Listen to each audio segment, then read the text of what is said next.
remercie d'être si nombreux, hein, puis bonsoir à tout le monde. Le thème, il est assez génial, puis surtout qu'il est un peu à la mode. Hein. C'est de se passer de tout ce qui est chimique, surtout au jardin amateur. Lorsqu'on jardine pour soi, il faut toutes les merdes qui sont dans les têtes de gondole, dans les grandes surfaces, ça, il faut supprimer.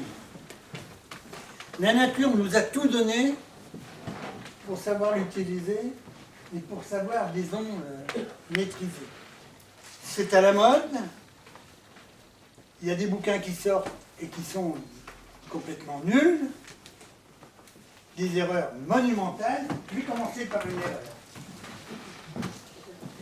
La plupart du temps, on vous dit de mettre des œillets d'Inde dans les tomates. Hein, vous l'avez lu. C'est joli. C'est joli. Il faut mieux mettre du basilic. Comme ça, quand vous cueillez une tomate, vous prenez des feuilles de basilic. On va mettre, disons, de l'œillet d'Inde. Pourquoi? Pour faire fuir les mauvais insectes. Enfin, les insectes. C'est pas du tout insecticide. L'œillet d'Inde qu'il faut mettre, c'est celui-là. C'est un œillet d'Inde, il est un des deux. Ils sont du Mexique. Ceux-là, et c'est pas du tout insecticide ni insectifuge, c'est nématocide. Pour mettre les pendules à l'heure. C'est-à-dire, voilà la bonne question. Disons que ça va faire naître les anguillules et ça ne donnera rien à manger. Les anguillules sont des nématodes, c'est les tout petits vers dans le sol, hein, qui sont dans les pommes de terre, qui sont dans les racines et autres. Mais mettez de l'œillet d'Inde. On ne va pas vous dire la variété, on ne va pas vous dire. Hein, ça va être une variété moderne qui n'a aucune odeur, rien du tout, et qui joue aucun rôle. Hein. Prenez l'autre œillet d'Inde. Restez avec moi. Alors, ça, c'est l'œillet d'Inde. Ça, je vais pouvoir vous en faire passer. Hein, toute petite fleur. Du Mexique aussi. Hein. Et en même temps, celle-ci, elle se consomme. Hein? Naturellement répulsive. Comme la menthe. Toutes les menthes sont répulsives pour les mouches. Les fermiers, dans le temps, à l'entrée des écuries, ils accrochaient des bottes de menthe pour éviter les mouches à l'intérieur. On n'utilise plus rien. Il y avait une menthe, qui est la pouilleau. Pouilleau, ça vient de pulex, ça veut dire puce. C'est une menthe qui était destinée que pour traiter pour les puces. Hein, on la faisait sécher pour la puce de parquet, pour frictionner sur les chiens. La menthe, on l'a une. Argentine. Une autre là qui... Alors là, celle-ci, elle a eu un coup de gel, elle est africaine. Alors ça, c'est des plantes qui sont répulsives et qui sont en même temps... parce que, attention, il y a beaucoup de choses encore à découvrir sur les plantes répulsives, sur les décoctions, sur les infusions, comment on peut les utiliser. De toute façon, qu'on sait que c'est que végétal. Et dans la bio, vous avez 3 insecticides qui sont utilisés actuellement. C'est le diris, le rothénone et la pyrète. Pyrète, c'est cultivé un peu au Kenya, c'est une petite chrysanthème. Et pour insecticides, surtout pour le puceron. Mais si vous avez des pucerons, bah c'est de votre faute. C'est-à-dire que vous avez... Non, vous avez tout détruit les auxiliaires. Il y a un petit truc qui est du tonnerre pour le puceron. C'est de changer le goût initial de la plante. Vous avez un rosier qui a du puceron, vous y changez son goût initial. Et pour changer le goût initial, il suffit, le mari va boire un pastis, vous remettez de l'eau dans le verre où il a bu le pastis, et vous pulvérisez avec ça. Votre rosier il va prendre un goût anisé, et les pucerons ils vont foutre le camp. La saponnière, il y avait le produit qui était vendu, qu'on appelait la saponite. Oui, mais moi je pensais que... Produit lessive. Avec ça, avec les feuilles, là, vous vous lavez les mains et ça mousse. Avec les fleurs. Quand vous hydragénez les tomates, avec de la saponnière. Donc de la saponnière mise dans un purin ou dans une décoction, ça fait le mouillant. Vous n'avez pas de saponnière, vous n'avez pas de savon noir, vous mettez une goutte de bière. Il faut que, quand vous mettez une feuille de poireau, qu'elle sorte mouillée. Il ne faut pas que ça fasse mercure dessus, il ne faut pas que ça fasse... Disons, il faut que ça mouille complètement, et ça, disons, avec une goutte de thé-poil. Pas trop, parce que sans ça, vous voulez faire pour les pucerons avec de la menthe, oui. Vous allez prendre un verre de feuilles. Un verre de feuilles que vous remplissez, et 4 verres d'eau. Et vous faites bouillir tout ça. Oui. Et vous laissez refroidir. Vous filtrez, vous pulvérisez avec ça. Vous allez voir que les pucerons, ils vont foutre le camp. Avant de s'attaquer aux pucerons, il faut les connaître, les pucerons.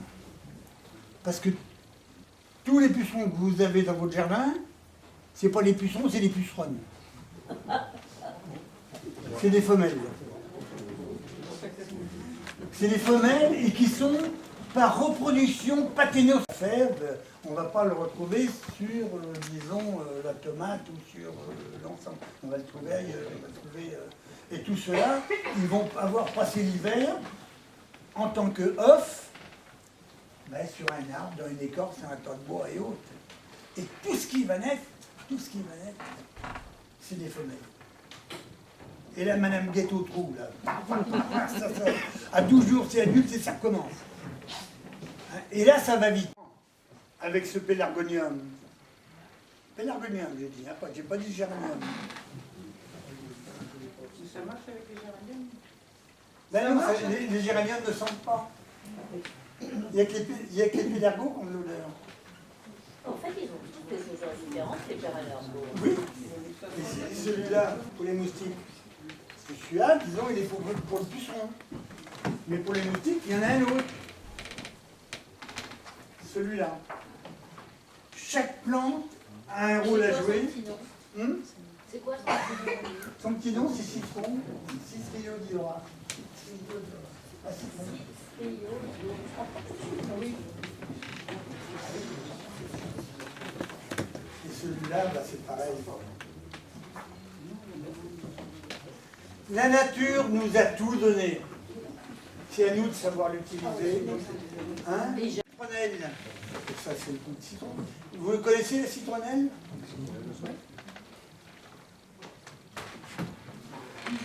C'est ça la citronnelle.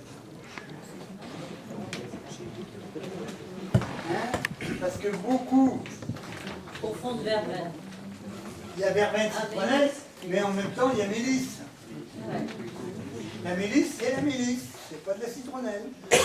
Ça sent le citron. Parce que si on appelle tout ce qui sent le citron citronnelle, il y a même du thym. Si c'est un citron, on ne va pas l'appeler citronnelle. Tous la savonnette à la citronnelle, tout le... Ça, c'est la mélisse. Voilà la citronnelle. Et ça se mange. Ça, on en fait de la tisane, bien sûr. Et on prend des petites pousses sur le côté et ils font comme des beignets. On a mangé ça au Vietnam. Ça gèle. Ça gèle. Celui-là, c'est plutôt l'Asie. Et celui-là, c'est un sabot. Alors, le nom latin, faut que j'écarte un peu ma culture, c'est Cymbopogon citrata. Et ça, c'en est un aussi, mais qui est plus Madagascar et Afrique. Et ça gèle à combien? 0? Le Guyane qu'on met, c'est le 5 au 5. Le 5-5. Le 5-5, c'est le seul insecticide pour aller où il y a tous les moustiques, pour pas qu'on soit atteint. Hein, parce que moi j'ai vu le bras complet de moustiques, hein, écarté, et puis la voie rouge de sang. Hein.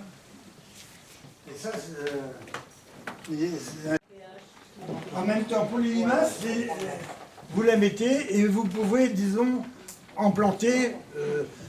Si vous mettez de la cendre, hein, on met de la cendre pour les limaces, vous êtes obligé d'en remettre à chaque fois qu'il pleut. Mais dans un endroit où vous faites les semis, hein, ben vous en faites des boutures et vous en plantez. Alors là après, hein, là c'est une fiche en même temps. Il faut le pied-mer pour faire les boutures. Là ils adorent la bière. Vous mettez une assiette creuse, de la bière dedans, une assiette plate dessus pour quand il pleut, et des petites cales autour pour qu'il n'y ait que les limaces qui rentrent, et n'ayez crainte, vous allez voir, ils vont les se rigoler, mais ils se mettent dedans. C'est ce que j'appelle la maison bière. Hein, et ça, vous la sentez, parce que dans les semis, les chats, les chiens, Et les lapins. les lapins, moi j'ai une cravate qui leur va très bien. Écologiste, mais pas végétarien. Oui, et les chevaux. Ça c'est pareil, c'est une plante qui gèle, mais c'est un plectantrus. Un plectantrus.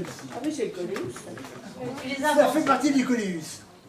Mais en même temps, disons, c'est une plante qui a une odeur que les chats et les chiens n'aiment pas. Et les humains non plus. Hein? C'est une plante qui sent la mouflette. Hein? La mouflette. Et la mouflette, vous savez pas ce que c'est? C'est ce putois américain qui se retourne et qui vous envoie une fusée. Hein? Et dès qu'il craint, vous n'allez pas y toucher. Moi, je vais y toucher. Et vous allez prendre les chiens. Et depuis très très longtemps, parce que son nom latin, c'est les fourmis. Alors les fourmis, on va faire une décoction, hein, ou une tisane, et en même temps, on va faire un essai, et on va, disons, arroser partout où il y en a. C'est quel nom ça, Louis? La Tanésie. Tanésie pour les fourmis, si vous connaissez. Même en même temps pour les pucerons, vous avez la rue. La rue, vous mettez une feuille de rue. Attention, la rue fait de la photosensibilisation. Quand il fait très chaud, ça peut vous faire des brûlures, comme la grande berce. Mais vous prenez une feuille de rue que vous mettez sur une tête de fève, et vous allez voir, dans les 2-3 jours, ils vont foutre le camp. Mais ils vont foutre le camp, et ça va être intéressant, ils ne seront pas tués. Ce n'est pas des insecticides, c'est des insectifuges. Hein? C'est que, en même temps, ça va déplacer, comme ça va chez le voisin, non mais on va sauver le... Ou sur dans une prairie ou autre, hein, vous allez avoir des gamins qui vont avoir des plaques, qui vont avoir des brûlures. C'est le panier sauvage. Ça, c'est pas du radicule. C'est le réfort. Et le réfort, C'est fort. c'est fort. Si vous... Ah oui.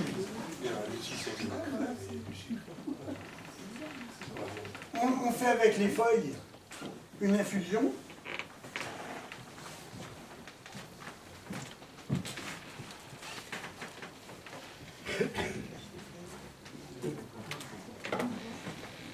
Infusion. Alors, faire infuser les parties, bon, on a dans l'eau, depuis pendant 24 heures, on porte à ébullition, on filtre, on laisse refroidir et on pulvérise. Et c'est contre quoi? Ça? Oui. Oh, ça, disons, comme les feuilles de rhubarbe, les feuilles de rhubarbe, ils sont insectifuges et fongicides. Et ça, pareil. La rhubarbe implique. Ça, la rhubarbe, on va pouvoir, la plupart du temps, on prend l'écart pour faire la marmelade, le reste on le jette. Et bien ça, on le fait sécher pour faire des infusions. Et on traite avec. Comme on va faire avec de la prêle, comme on va faire, pour bien envelopper. Et disons, vous traitez avec des feuilles de rhubarbe. Des feuilles de rhubarbe séchées. Qu'on a fait sécher. Quand vous faites votre marmelade, on laisse sécher. On s'est aperçu que même mis à plat sur le sol, ça fait un désherbant. Disons que dans ce genre d'observation et autres, c'est très vaste. C'est-à-dire qu'au potager, quand on a un potager dans la biodiversité, on a tout ce qu'il faut. Il n'y a pas besoin d'enrichir les multinationales. En bac, il ne gèle pas bio, mais il gèle tout autour du bac. C'est lui qu'il faudrait mettre de la paille tout autour et bien le cacher. Mais le mieux, c'est de les rentrer. Alors là, celle-là, tout le monde la connaît.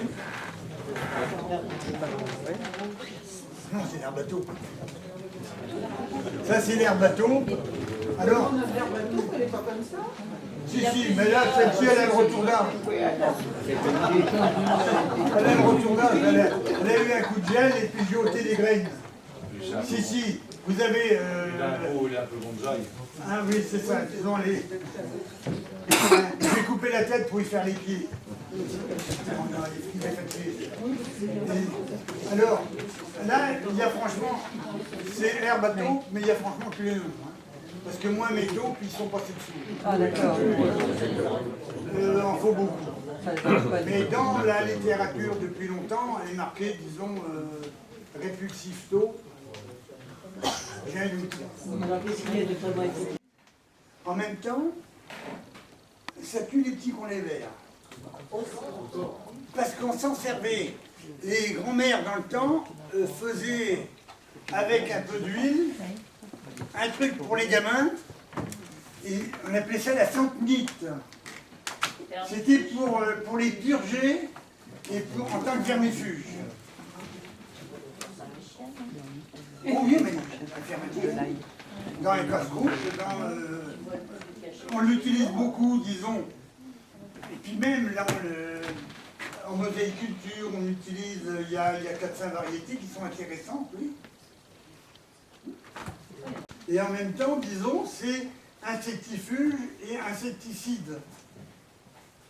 Parce que si on y met... Insectifuge et insecticide, ça tue. Insectifuge, ça chasse, ça ne tue pas. Et donc ça va, disons, faire partir. Mais si en même temps, il y a des auxiliaires, on va respecter les auxiliaires. Que si on met un insecticide, on va tuer tout le monde. On va tuer les chrysopes, les cirphes, tous ceux qui sont là pour manger.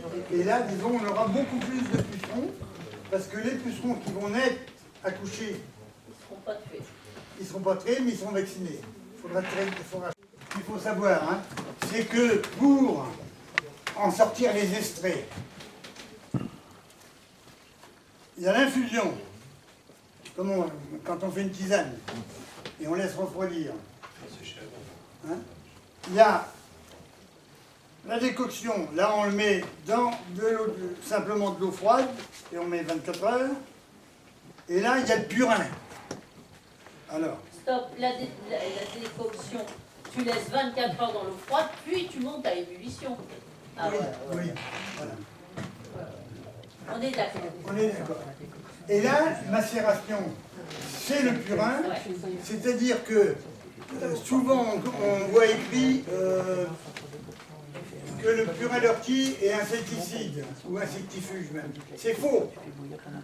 Quand il est purin, quand il a fait, disons, sa fermentation, il est simplement, il stimule la végétation.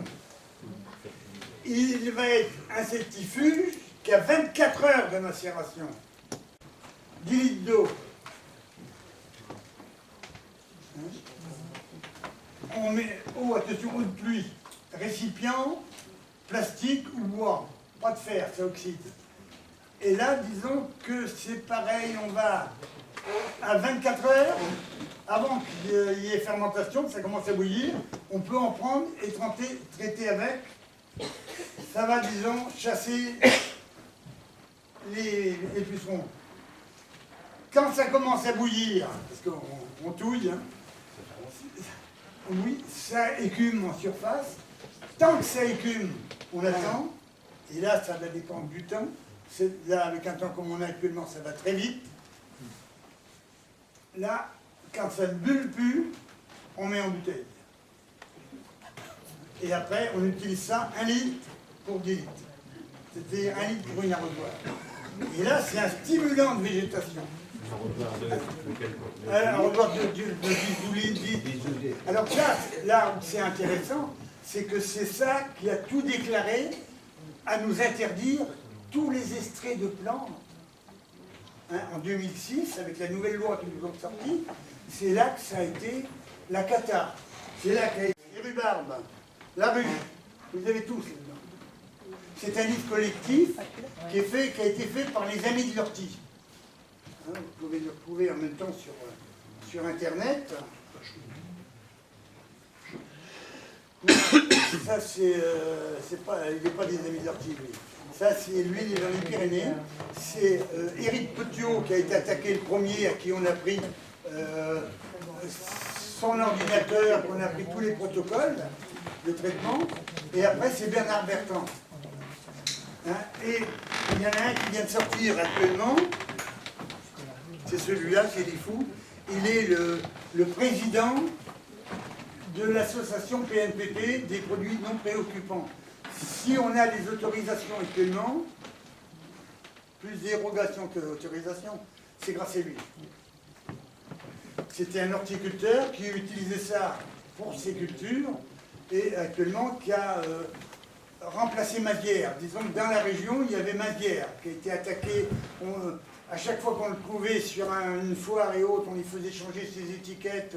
Il a eu ras-le-bol, il a tout abdiqué. Et les clients sont passés chez Lifou, et disons que lui actuellement, c'est lui qui combat avec nos élus et nos ministres pour les autorisations. Avec Bernard Bertrand. C'est-à-dire que si vous avez un terrain qui est très riche en humus, en azote, vous avez des vers de terre, ben vous aurez des touffes. Hein? Si vous ne voulez pas d'avoir de couleuvres dans votre jardin, ben il ne faut pas de mulot. Il faut se prendre déjà par la nourriture. Hein? Des vers de terre, on en veut le plus possible. Mais plus on aura de vers de terre, plus on aura de taupes. Et on n'y arrivera pas. C'est l'un qui tire l'autre. Elles le savent, hein? Elles le savent, les taupes. Mais ils sont pas bêtes, hein. Ils sont miens, mais pas bêtes. Là, vous avez une plante.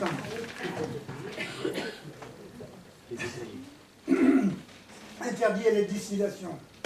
C'est de l'absinthe. L'absinthe, ça doit être 1924. Oui, parce qu'ils ont ôté les parties, disons, dedans, des parties qui étaient mauvaises. On peut maintenant encore mettre ça sur un sucre. Et puis, disons, reboire de l'absinthe. On l'a bu, nous, il n'y a pas longtemps. Ouais. Et bien ça, c'est de l'absinthe. Ah, ça, absinthe, en même temps,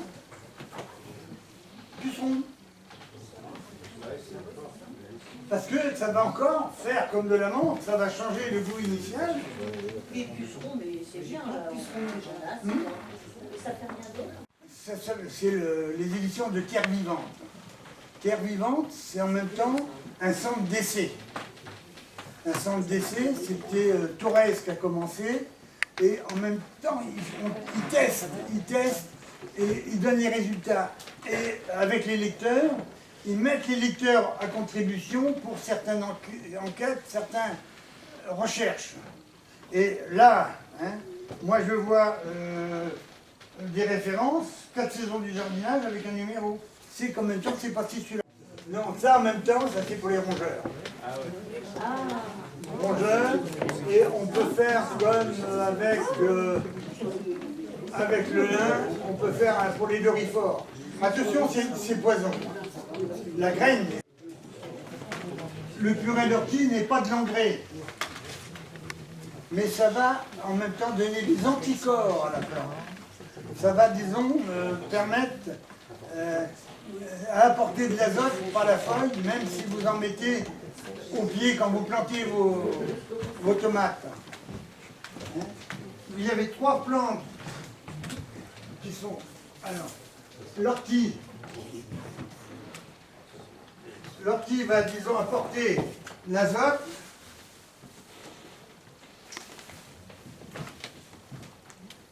La consoute, Ça, c'est de la consoute. Mais ça, c'est la consoute 14. C'est-à-dire, c'est la bouquine 14. Elle a été sélectionnée en Angleterre. Elle est 14% de potasse. C'est ça, ça apporte le potasse. L'ortie apporte l'azote. Hein, on a besoin, dans nos légumes, de NPK. N, azote, acide phosphorique, potasse. Et azote, il y en a 3. Organique, nitrite et ammoniacal. Ça, la consoude, tout le monde devrait en avoir au jardin. C'est pas l'officinal, ça c'est ce qu'on appelle la consoude de Russie. C'est un hybride mis au point en Angleterre. Et vous collez les feuilles entre eux, vous mettez ça dans de la pâte à baigner, de la pâte à frire et vous les mangez. C'est un petit goût de filet de sol. Et oui, entorse. Si vous avez une blessure, vous mettez avec un bandage, hein, une foulure, d'où le nom consoude.